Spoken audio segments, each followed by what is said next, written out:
Hello everyone, welcome back.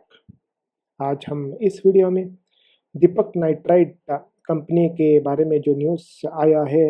Deepak Nitrite hits 52 week low amidst broader market gain and declining profit. इस company के बारे में थोड़ा study करने के लिए कोशिश करेंगे। ये देखेंगे कि क्या सही हो रहा है और क्या गलत हो रहा है, और आने वाले कुछ समय में हमको इस कंपनी से क्या लर्निंग मिल सकती है, इसके बारे में हम देखेंगे।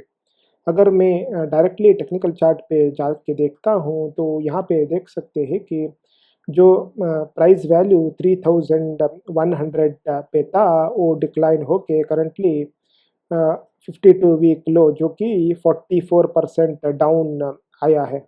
एंड अगर ये कंपनी अच्छी करती है और वापस उसी लेवल पे जाके पहुंचती है तो हमको अराउंड 80% गेन देखने को मिल सकती है। बट इससे पहले हमको ये देखना पड़ेगा कि पिछले कुछ टाइम से एक कंपनी का in terms of technical chart क्या ट्रेंड था। अगर हम देखेंगे तो ये जो 1737 ये एक स्ट्रॉन्ग सपोर्ट के रूप में इस कंपनी को हेल्प किया है। अगर हम देखेंगे तो 2021 में एक बार, और 2022 में एक बार, 2023 में एक बार, और 2025 करंटली एक बार उसी लेवल पे आके उसने सपोर्ट लिया है। अभी भी करंटली उसी सपोर्ट पे हिसाब से वो ट्रेडिंग कर रही है। और अगर हम देखेंगे तो भी एक जनरल पैटर्न ऐसा है कि ये अराउंड 2300 लेवल पे जाके रुकती है और उसके बाद फिर से ट्रेंड रिवर्सल होता है। अगर अगर इतना ही ग्रोथ देखने को मिलता है तो वो भी अराउंड 30 to 35% ग्रोथ हो सकती है। बट उसके लिए हमको इस कंपनी का फंडामेंटल्स जानने की कोशिश करना चाहिए। तो अगर मैं इस कंपनी का फंडामेंटल स्क्रीनर पे जाके देखता हूँ तो करंटली मार्केट कैपिटलाइजेशन 23,000 की है और net worth 5,300 crore, around 5 times high है मार्केट कैपिटलाइजेशन। और अगर मैं इसका बुक वैल्यू से कंपेयर करता हूँ तो it is around 5 times book value trade कर रही है करंट प्राइस।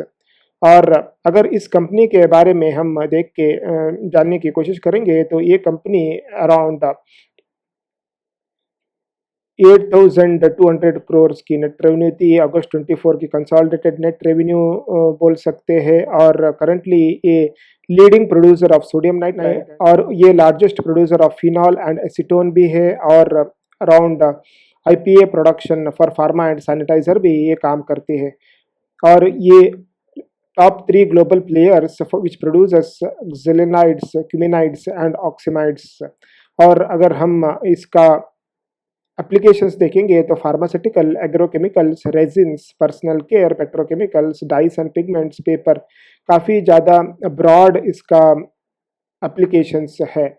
और इनका अच्छे इंडियन क्लाइंट्स भी है। अगर मैं वापस वहाँ पे जाके इसका पिछले कुछ क्वार्टर्स में देखेंगे तो it was growing, but again 1890 crore की रिजल्ट्स आई है जो कि पिछले ईयर के सेम क्वार्टर से भी कम है, उससे पिछले ईयर से थोड़ा ज़्यादा है और प्रीवियस क्वार्टर से भी कम है। और अगर हम नेट प्रॉफिट के बारे में भी देखेंगे तो नेट प्रॉफिट काफ़ी कम हुआ है। लास्ट क्वार्टर में 202 करोड़ की नेट प्रॉफिट थी, अभी करंटली 112 करोड़ की नेट प्रॉफिट है।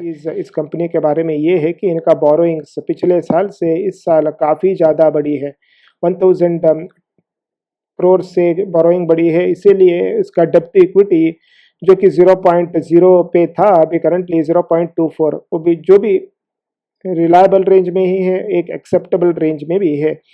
और एक इम्पॉर्टेंट चीज़ इनके ट्रांसक्रिप्ट्स नोट से हम देख सकते हैं कि इनका एक जो चैलेंज, मेजर चैलेंज है वो जो कि टैरिफ से होने वाली है, जो कि यूएस गवर्नमेंट करंटली टैरिफ लगा रही है और इसके लिए एक्सपोर्ट पे कुछ प्रॉब्लम होने वाले हैं।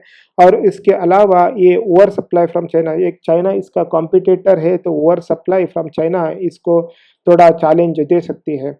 और इसके अलावा slower then expected recovery in agrochemical intermediates, ये भी एक चैलेंज करंटली कंसिडरेशन पे है। Currently 10,000 crore over next 3 years ये कैपेक्स में लगाने वाले हैं। और ये प्रोजेक्ट स्टेटस यहाँ पे भी देख सकते हैं, मल्टीपल प्रोजेक्ट्स इज कमीशनड। सो ये भी एक एडवांटेज हो सकता है। और इनका इनोवेशन भी अच्छी तरीके से डेवलप कर रहे हैं, ये इनका ये लोग बता रहे हैं अपने एक प्रेजेंटेशन में। तो ये सब चीज़ कंसिडर करते हुए जो कि करंटली ये स्टॉक 52 वीक लो पे ट्रेड कर रहा है, हमको देखना पड़ेगा कि ये 52 वीक लो जो कि सपोर्ट बना हुआ है, इसको ब्रेक करती है कि या नहीं। अगर ब्रेक करती है तो नेक्स्ट सपोर्ट काफ़ी दूर लग रहा है, बट जो कि पिछले कुछ सालों से ये सपोर्ट उसने मेंटेन किया है, तो हम पॉजिटिव ये रख सकते हैं कि ये सपोर्ट शायद मेंटेन करेगा और अगले कुछ 2-3 क्वार्टर में अगर रिजल्ट्स काफ़ी अच्छे आते हैं तो ये ग्रो करेगा। तो ये चीज़ हम इस स्टॉक से हम स्टडी कर सकते हैं, हम अंडरस्टैंड कर सकते हैं। ये चीज़ मैं आपके साथ डिस्कस करना चाहता था इस वीडियो में। अगर आपको ये वीडियो पसंद आए तो please do like, share and subscribe. चलिए मिलते हैं अगले वीडियो में, तब तक के लिए जय Hind. Thank you very much.